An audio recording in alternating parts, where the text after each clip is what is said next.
You got your character. Check. You got your title. Check. You got your plot and first issue mapped out. Check, check. Now you're ready to write your 10-episode series. Wait a minute. Are you ready to write a comic book series? Answer these 3 questions and you'll know.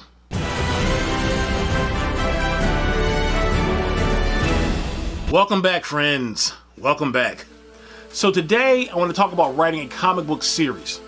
So writing the first issue, which is hard enough, especially trying to get started, is a challenge. But writing a series becomes a monumental challenge for those who have tried to do it. And if you have done it successfully, I applaud you.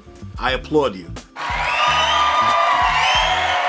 The issue in writing a series and why it's so monumental, because, and I've seen this with several indie books and several indie creators, even with some of the bigger books. A story will start off great in that first issue, maybe the first 2 issues are starting off great, and then we start getting to issue 3, 4, 5. It's like sometimes it starts to wane. The power of the story starts to wane. Sometimes it feels like they're just trying to set you up to get to a big plot turn a few issues in, as opposed to feeling like that the story's constantly unfolding as it's going along. So in my opinion, the reason why writing a series is so much harder, because you want to, one, stay true to the principles and the core of what you did, but you also have to keep the story evolving so that it still stays fresh. Let me explain it this way. I am a sapling growing into a tree, but I will always be a plant. Answer these 3 questions. It will give you a much better chance of writing a good comic book series. Question number 1. What happened prior to page 1 of issue 1 in the series? So you're going to have to look at your series. I'm going to talk a lot about micro and macro. So micro being small, macro being large. Small picture, big picture. So when a reader is opening your book, you should internally know the whole history, or a very strong part of the history of what happened before you're introducing this snapshot to your reader. Because you got to look at your books as a snapshot, or even a series as a snapshot. Think of it as a whole world that existed. Everything happened for hundreds of years, 1,000 years, or millions of years. And then what the reader gets to see is a snapshot of this time and this history of your character or the world you built. So look at it from the perspective of, I'll say, like Invincible. So Invincible, it starts off with the character, Mark, he's flying in the air. And it didn't say how he got his powers or where he's from. It just started here. So it's like, this is the snapshot. Here's what's happening in this time that you get to see. So I open a book, and it's like, here, look, watch this in this time period. But there's a whole history, and as the story evolves, you begin to realize there's an entire whole other history or world that happened prior to it becoming, prior to what we get to see as the reader. And so you have to think of your story in that same vein. What happened prior to page 1? So to do that, what I strongly suggest, and I suggest nothing other than this, is that you have to write a very good backstory. Some of you may be saying, I don't know how to write a backstory. But look, that's why I'm here. I'm here for that. Here's how I write my backstory. So when it comes to doing a backstory, and there's a lot I can talk about, I can probably make a whole other video about creating a backstory, which I probably will do. But just for the sake of this video, so it's not an hour long, when it comes to a backstory, you just want to first just write your ideas out. Idea. I have an idea. This is cool. I think that's funny. And just brainstorm. Just dump it in, into one central place. Once you do that, then it comes to you creating outline. So for this, this is for ideas I had for Munch. You see, the original title was Bob from Earth, which I thought was kind of funny. Like, Bob from accounting or Ted from HR. It was like Bob from Earth was the original idea. But you want to go ahead and create an entire, you just want to get all your ideas out, lay everything out to where you want it to be. And then you go into the point of starting to outline it, take those ideas and outline it. When you do that, the key component to this at the end of the day is you want to be able to put into a sentence what happened. What is the story about? Just a complete sentence and saying the story is about this. So for Munch, the story is, somebody say, well, what is the story about? It's about Earth gets caught in the crossfire of an intergalactic war and human meat becomes a commodity. And that's really what the story is in the most basic level. And the other component is a medevac pilot inadvertently, unwillingly becomes the last chance for Earth's survival. So that's the just overall idea of what Munch is. So you want to get your book and your idea to basically into that one basic component.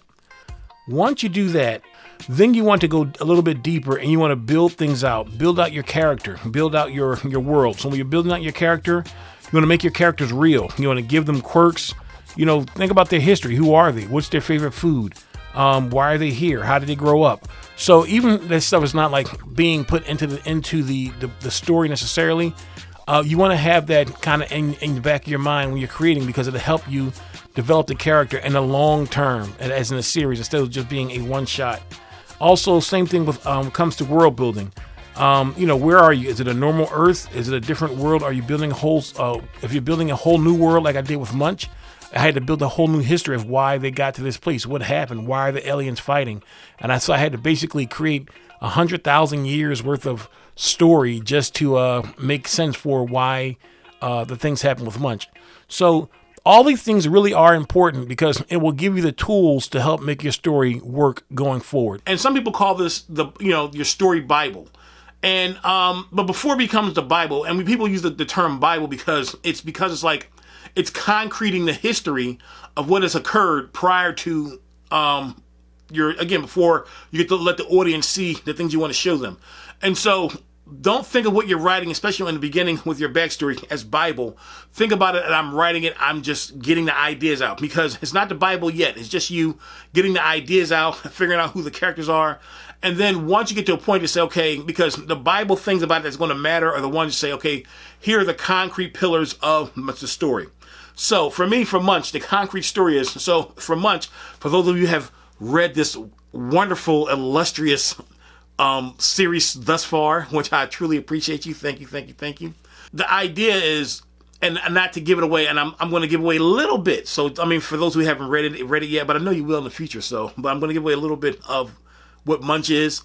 So, what Munch is about, it's really about an intergalactic war. So, it has very little to do with humans. So, there's a whole, generational hundreds of thousands of years of aliens fighting outside of Earth. And then what just so happens is an alien accidentally crash lands on planet Earth, and he's hungry, and he says, I'm hungry, and then he finds the humans say, oh, this is delicious, I like this. And then he takes the human meat, the leftovers of his human meat, back to his planet, and he realizes, this is some delicious stuff, we got to go back and get some more of this. And so what happens is Earth, in the whole realm of Munch, the Earth part of it is a snapshot within a snapshot, because you begin to realize this has been going on for hundreds of thousands of years, and then the Earth component comes in, and if someone was writing the history of what Munch really is, like the whole story of it, it would be a footnote. It would be like, oh yeah, the Munch story. It would be like the Battle of Midway compared to all of World War II. So it kind of gives away the kind of idea of what this is and what Munch is and how big it is. Even in Star Wars, episodes 4, 5, and 6, it's just a snapshot as a whole, those three episodes as a whole, to what Star Wars really is. Look at your story in that same vein. That I'm creating something, and I want to make sure that my snapshots are good, and I'll make sure the way you make sure that the snapshots are good is by writing your backstory. And again, can't recommend it enough. And sometimes people try to cheat it. It's like, well, I know what it's doing, I don't need to write all that. But I'm telling you, it will make you such a better writer, because you'll internally know things. Because sometimes as you're writing, you say, I want to figure out, should I do this, should I not do this? But if you have that strong backstory, you guys kind of know. All right, question number 2. What is motivating your main characters? So I took a psychology class. The one thing I found most fascinating about learning psychology is that everything that we do as human beings, we are motivated to do it in some capacity. Every action we take, we're motivated. Even when we do things we think I was just an impulse, there was something that motivated that impulse. You go to eat because you're hungry. I lay down because I was tired. I punched the guy because I was angry. There's always something that's motivating us to do the things we do. And so when you're writing your characters, you have to understand, and that's always like kind of a joke. The actor says, what's my motivation? What motivates them to do what they do? Why are they fighting? Why are they taking on this task? Why are they going through this monumental situation? In Munch, David Munch, the hero of the story, is fighting against the aliens. You think why would this guy, who's a helicopter pilot or a medevac pilot, take on this task? And then when he meets who becomes his partner in crime, Edgar, Well, again, why does he take this on? And Edgar, more than anything, you would think like he really doesn't have the need to have to involve himself with this, and you don't really find out why he's involving himself in this fight until into the later issues of what happens and why he made himself a part of this fight. But I know why, because I wrote the backstory. I know who these characters are. So you got to think about what's motivating your characters. So here's the key to this. Very important. You want to write your characters and have their core principles at place, but you got to keep the character evolving as well. They have to grow. So many times people fall out of series or fall out for things because it becomes so one-dimensional. You stop caring about it. So point an example. The A-Team. You ever watch the A-Team? I was a kid, I watched the A-Team. I used to love the A-Team. 10 years ago, a crack commando unit was sent to prison by a military court for a crime they didn't commit.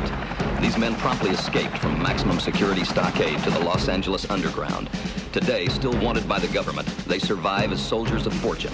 If you have a problem, if no one else can help, and if you can find them, maybe you can hire the A-Team. You get to a point where you realize it's the same show every week, and it literally was the same show every single week. The characters never evolved. The stories never evolved. As great as the stories were, they were fun stories to watch, but it never did anything else except for exactly what it did. Watch the A-Team. Watch a few episodes. You've seen one, you've seen them all. But they're very entertaining. But after a while, you say, okay, I've seen enough of this. The core of the characters are there. That doesn't change the fundamental core. And also, but they keep evolving. So think of yourself. They say most people are the person they are at 9 years old. By the time a person is 9, you're kind of fully baked in your personality of who you are at 9. They say a lot of times, like, the core of who you are happens by the time you're age of 3, which is why it's always so important that we take care of our babies in those early years. But they say by 9 years old, the person you are is the person you are. So that 9-year-old, although you're 9, you are who you are at 9. When you're 21, you still evolve. The core of who you are is still there at 21. But from the age of 9 to 21, you do change. You evolve. You get better, hopefully. Because if you're acting the same way at 9 as you at 21 when you're 9, there's probably a person you don't want to be around. Sometimes a person does change drastically from some of those core issues, but something has to change them. And that's called a motivating point.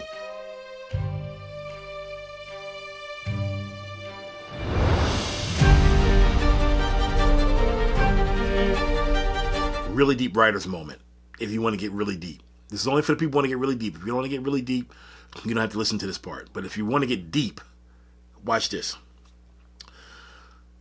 So your character is set in their ways. And your character will not do something because you know who this person is. It's just not in a character's nature to do it. So you have to motivate that character to do what you want them to do, even though it's not who they are. So you don't change the character, you change the surroundings around the character. So think of it as water. If I want water to go zigzagging down a path, I put up a barrier that zigzags, and that water will go where I want it to go because I've built the barriers. The X-Men, one of my favorite runs in the series was the Morlock series, when they were underground with Callisto and Caliban. Storm was challenged Callisto to a fight to the death.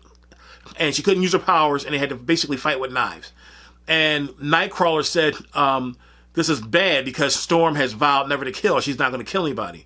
But what happened was they crafted the story in a way that says, I'm not going to let you hurt my friends, my family, the X-Men. And so those parameters were put in place to lead her down the path to make her fight and Callisto to the death.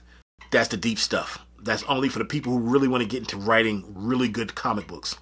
And if you got that and you watch that, well, we should be liking the video right now, right? We're liking the video because that was deep, yes? And we're subscribing if you want to subscribe. But we can like the video. I love you guys. Thank you so much. Question number 3. What is the big happening in this snapshot that makes the story worth telling? So, again, think about your life. There are times in your life where something's happened and you go and tell a story like, hey man, let me tell you this story. Something crazy happened to me yesterday. Or sometimes you go through a series of things that happen or an event and there's a bunch of stories to tell within that event. So think about each story being an issue and then the event being a series or a run of issues, right?